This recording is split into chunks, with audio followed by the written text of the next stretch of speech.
bếp để bên buôn trái có liều sự đông xưa vay nơi rời mà đừng khi ăn khi má mới xăm gian cây bếp tuôn lắm mới xê hỏi từ giờ biểu dòm luôn qua dâu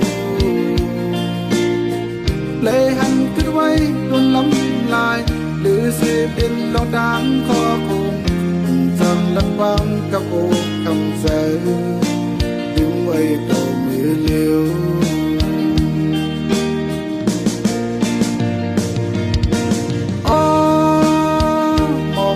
hòm môi đi xe lại gần mong mà hương đừng khi má xăm kiêu hai qua về tay xóm phần mơ mượn đi lép lấy cốp mơ cô mượn ăn đi hôn nơi mi bươn giảm đau bắt cứ lấy âu mơ học dài này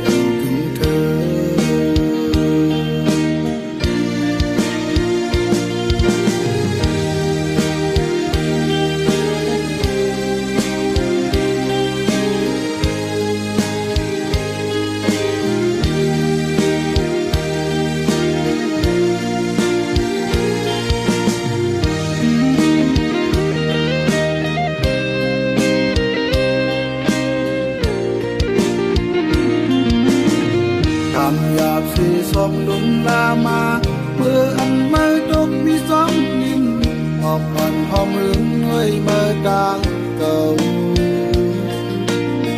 lẹp đi lại biển có biết nôm lẹp đi bên buôn dài có liều sự đom xưa quay nơi sợi mà đừng chịu ăn khi má mơ xăm gian cây bét tuôn lắm mơ xê quay tu giờ biểu xóm đùng qua dâu